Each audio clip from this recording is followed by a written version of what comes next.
जब से सरकार ने इथेनॉल ब्लेंड करने का फैसला लिया पेट्रोल के साथ में, तब बहुत सारी न्यूज़ें और बहुत सारे विशेषज्ञ ये तर्क देना चालू कर दिए हैं कि इथेनॉल गन्ने की खेती से बनता है और गन्ने की खेती में सबसे ज़्यादा भूमिगत या जल का उपयोग किया जाता है। पर गन्ने की खेती से चीनी का भी उत्पादन होता है और चीनी मुख्यतः भारत वर्ल्ड में सेकंड निर्यातक है। अब मुझे ये समझ नहीं आ रहा है कि जब सरकार ने निर्णय लिया कि गन्ने की खेती से ही हम इथेनॉल बनाएंगे, लेकिन इथेनॉल बनाने के लिए मक्का और धान के भी से भी बन जाता है। अब बड़े-बड़े विशेषज्ञ आ रहे थे, जब तक गन्ने से चीनी बन रहे थे तब तक ये न्यूज़ बहुत ही कम आता था कि गन्ने की खेती से सबसे ज़्यादा पानी का उपयोग होता है। जब से सरकार ने निर्णय लिया कि ईंधन का बचत करना है, हमें रिन्यूएबल ईंधन में जाना है, किसानों के हित में क्या चीनी मिल बंद क्यों हो रही थी? चीनी मिल इसलिए बंद हो रही थी, किसानों को उसका भुगतान सही टाइम पे, सही पैसा, सही मूल्य नहीं होता था। अब इथेनॉल से क्या है कि किसानों को फ़ायदा होगा, क्योंकि गन्ने की खेती से ही इथेनॉल बनने वाला है। और इथेनॉल बनने का प्रक्रिया ऐसा है कि सबसे पहले गन्ने के रस से हम लोग बनाते हैं चीनी, और चीनी बनाने के बाद जो बच जाता है काला तरल पदार्थ जिसको शीरा बोलते हैं, उससे हम लोग इथेनॉल बनाएंगे। अब सब विशेषज्ञ आ चुके हैं कि जल का बहुत ज़्यादा उपयोग है, जल का बहुत ज़्यादा उपयोग है। पर जब अब देखो हमारे पास है कोयले की कमी। कोयला एक रिन्यूएबल एनर्जी तो है नहीं है। कोयला एक समय के बाद बंद हो जाएगा, तो उसके जगह हम क्या करें, तो उसका अल्टरनेट ढूंढेंगे। हम पवन चक्की लगाएंगे, हम सोलर पैनल लगाएंगे, हम सौर ऊर्जा का उपयोग करेंगे।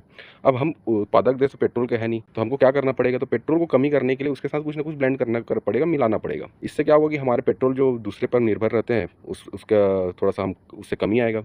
उसके साथ साथ जो खेती करते हैं, जो किसान हैं, जो गन्ने के किसान हैं, मुख्यतः उत्तर प्रदेश, बिहार, हरियाणा और पंजाब और महाराष्ट्र और कर्नाटक में भी उगाया जाता है। यहाँ उनके किसानों को इसका फ़ायदा मिलेगा।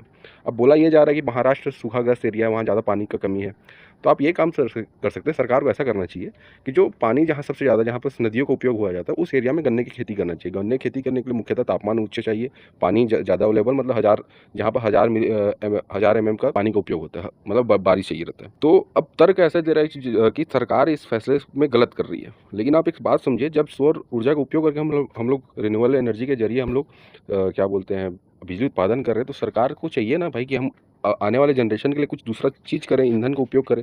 हम लोग क्यों न्यूक्लियर एनर्जी के ऊपर भरोसा करते हैं सबसे ज़्यादा, क्योंकि वो रिलायबल है।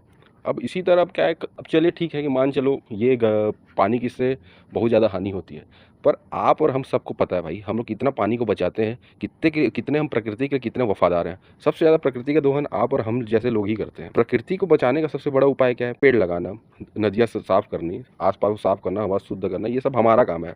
हम हमेशा सरकार के ऊपर बोझ बन के नहीं बैठे रहेंगे कि आप करो, आप करो, आप करो। वो हमारा काम है, हमको रहना है, सरकार को नहीं रहना है। सरकार किससे बनती है? हमसे बनती है। तो एक तो किसान का फ़ायदा होगा। दूसरी चीज़ है कि पेट्रोल अभी हो गया ना, ईरान और अमेरिका का युद्ध हुआ, तो पेट्रोल के लिए हाहाकार मच गया था, एलपीजी मिल नहीं रहा था।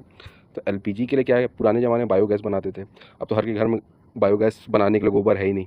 जिस गाय को हम लोग घर में रखते थे, पहले माता बना के रखते थे, हम उसे खुला कुकुर बिलाई टाइप ढील डाले हैं, कोई मतलब ही नहीं है। तो हमेशा नेगेटिव भी सोचना नहीं है, पॉजिटिव भी सोचना है। ये नहीं देखते कि छत्तीसगढ़ से ज़्यादा धान की उत्पादन होता है, सबसे ज़्यादा धान में भी पानी लगता है। तो उसके लिए आज तक कोई नहीं बोला। क्यों बोलेगा? क्योंकि उससे हमको फ़ायदा है। तो गन्ने से भी फ़ायदा हो सकता है। चीनी बनता है, आज तो चीनी बनाने के इतना पुरज़ोर विरोध नहीं किया, इतना ज़्यादा चीनी क्यों बना रहे हो? हम लोग दूसरे नंबर पे, हम लोग बहुत ज़्यादा पानी यूज़ करते हैं, कोई नहीं बोलता। बोलना चाहिए। तो ऐसा ना थोड़ा-सा मेंटालिटी को ठीक करो। ये जो बड़े-बड़े विशेषज्ञ आके बैठ गए हैं, ये लोग भाई एसी-वेसी में बैठे रहते हैं। इनके घर में पर्याप्त मात्रा में टैप नल मिलता है, पानी मिलते रहता है। और किसान वर्ग होता है जो अपना फसल का सही मूल्य नहीं पाता, इनको नहीं पता रहता। किसानी करके देखो, तब पता चलेगा कैसा होता है।